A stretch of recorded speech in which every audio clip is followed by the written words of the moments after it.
जंगल के एक शांत कोने में रानो चिड़िया का बसेरा था।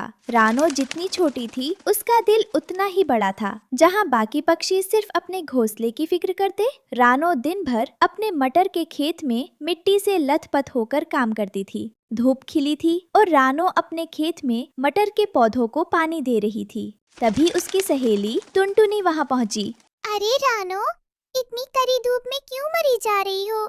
चलो, नदी किनारे अमरूद के पेड़ पर सब दावत कर रहे हैं। बस थोड़ी देर और टुनटुनी, देखो ना, इन पौधों को प्यास लगी है। अगर मैं इनका ख्याल नहीं रखूंगी तो सर्दियों में सब भूखे मर जाएंगे। तुम भी बैठो, अभी ताजे मटर तोड़कर लाती हूँ। ताव ताव। रानो, तुम भी पागल हो। सबको मुफ्त में मटर बांट देती हो, खुद के लिए क्या बचाती हो?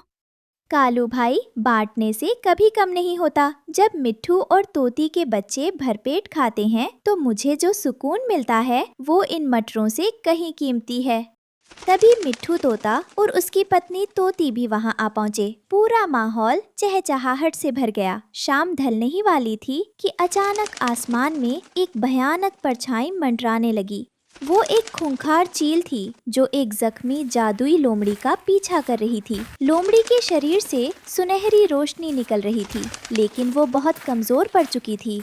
कोई बचाओ, ये चील मुझे मार डालेगी।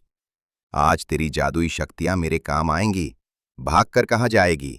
लोमड़ी बदहवास होकर रानो के मटर के घने खेत में घुस गई और पत्तों के पीछे छिप गई। चील ऊपर मंडराने लगी।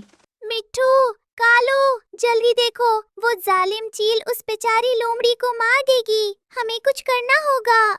लेकिन रानो, वो चील हमें एक झपट्टे में खा जाएगी। नहीं, अगर हम सब एक साथ हमला करें और उसका ध्यान भटकाएं तो वो डर जाएगी। कालू भाई, तुम अपने पूरे झुंड को बुलाओ, मैं और टुनटुनी कंकर गिराएंगे।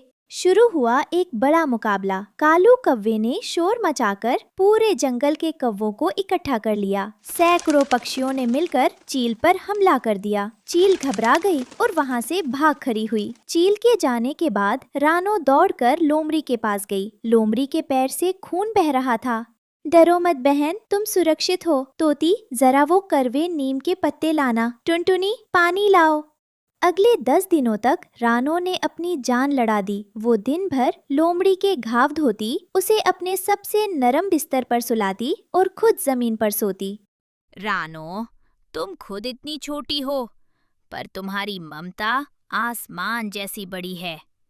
मैंने सुना था कि पक्षी स्वार्थी होते हैं, पर तुमने मेरी धारणा बदल दी। मदद करने के लिए बड़ा होना जरूरी नहीं है लोमड़ी बहन, बस मन में दया होनी चाहिए। जब लोमड़ी पूरी तरह स्वस्थ हो गई तो उसने अपनी पूंछ हिलाई और हवा में एक चमकता हुआ मटर का गोला प्रकट हुआ। रानो, ये मेरी जादुई शक्तियों का अंश है। ये महामटर है। जब कभी जीवन और मृत्यु का संकट आए और तुम्हें लगे कि अब सब खत्म होने वाला है, तब इसे मिट्टी में दबा देना। याद रखना, ये सिर्फ तुम्हारी और तुम्हारे नेक दोस्तों की पुकार सुनेगा। 1 महीना बीत गया। अचानक एक रात जंगल की हवाएं बदल गई। काले डरावने बादलों ने पूरे सूरज को निगल लिया। ऐसी बारिश शुरू हुई कि लगा मानो प्रलय आ गई हो। रानो, सब खत्म हो गया। मेरा घर गिर गया। तोती और बच्चे पेड़ के खोखले में फंसे हैं और पानी ऊपर चढ़ रहा है। चीची, रानो, तुम्हारा पूरा खेत बह गया। फसल की एक पत्ती भी नहीं बची। हम अब कहाँ रहेंगे? हम सब डूब जाएंगे। चारों तरफ चीख पुकार मची थी। बूढ़े पक्षी और छोटे बच्चे पानी के तेज बहाव में बहने लगे थे। रानो का मन भर आया। उसके पास खाने का एक दाना नहीं बचा था और उसका अपना घोंसला भी टूट चुका था। सब हौसला रखो। कालू, सबको यहाँ बुलाओ, इस ऊंचे टीले पर। सब पक्षी टीले पर इकट्ठा हुए। सबकी आंखों में मौत का खौफ था। तभी रानो को जादुई लोमड़ी का वो गोला याद आया। रानो ने कीचड़ खोदकर उस चमकते गोले को अंदर डाला और जोर से चिल्लाई, हे जादुई मटर, मेरे जंगल के मासूम पक्षियों को बचा लो। अचानक जमीन कांपने लगी, बारिश की बूंदें हवा में ठहर गई। मिट्टी से एक विशाल हरा तना निकला। वो इतनी तेजी से बढ़ा कि देखते ही देखते एक विशाल महल का रूप ले लिया। ये महल हजारों विशाल मटर की फलियों से बना था। देखो, वो द्वार खुल रहा है। रानो चिड़िया, डरो मत, तुम्हारी करुणा ने मुझे जन्म दिया है। जब तक तुम्हारे दिल में दूसरों के लिए प्रेम है, मेरी दीवारें किसी भी वज्रपात को झेल लेंगी। अपने सभी मित्रों को मेरे आंचल में बुला लो, यहाँ काल भी तुम्हारा कुछ नहीं बिगाड़ सकता। हे दिव्य महल, क्या तुम हमारी बातें सुन सकते हो? तुम्हारी हर फली से एक अजीब सी शांति मिल रही है। हमारे जंगल को फिर से खुशहाल बनाने में हमारी मदद करना। महल के अंदर कदम रखते ही गर्मी का एहसास हुआ। अंदर की दीवारें रेशम जैसी नरम थीं और छतों से जादुई रोशनी टपक रही थी। अरे रानो, बाहर तो बर्फीली हवाएं चल रही हैं और प्रलय जैसी बारिश हो रही है। लेकिन इस मटर के महल के भीतर कदम रखते ही ऐसा लग रहा है जैसे किसी ने मखमल की रज़ाई ओढ़ा दी हो। इसकी दीवारें इतनी ठंडी और हरी दिखती हैं, पर छूने में इतनी गर्म कैसे है? तोती बहन, ये प्यार और निस्वार्थ सेवा की गर्मी है। ये जादुई दीवारें किसी भी तूफान को अंदर नहीं आने देंगी। यहाँ तुम्हारे बच्चे बिल्कुल सुरक्षित है। अब डरना छोड़ दो। अरे, यहाँ तो मेजों पर ताजे मटर और फल सजे हैं। ये तो स्वर्ग है।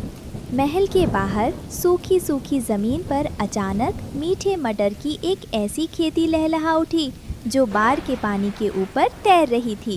दोस्तों, ये हम सब की एकता का फल है। कालू भाई, जाओ और जितने भी पक्षी बाहर फंसे हैं सबको यहाँ ले आओ। आज कोई भी पक्षी भूखा या बेघर नहीं रहेगा। पूरी रात तूफान चलता रहा, लेकिन मटर महल के अंदर उत्सव का माहौल था। सब ने मिलकर रानो की जय जयकार की। रानो, मैं हमेशा कहता था कि दूसरों की मदद करना बेवकूफ़ी है।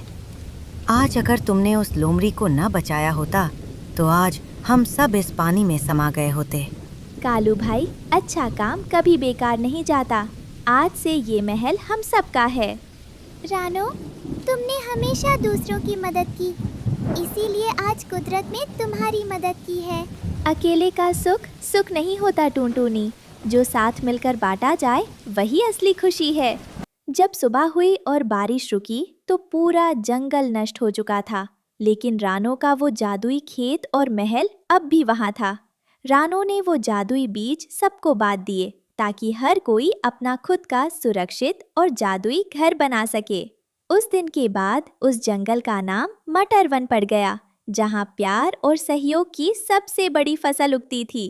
इस कहानी से हमें सीख मिलती है कि दूसरों की मदद करने के लिए धन या शक्ति की नहीं, बल्कि एक साफ और दयालु दिल की जरूरत होती है। जो दूसरों के लिए घर बनाता है, ईश्वर उसके लिए स्वयं चमत्कार के द्वार खोल देता है।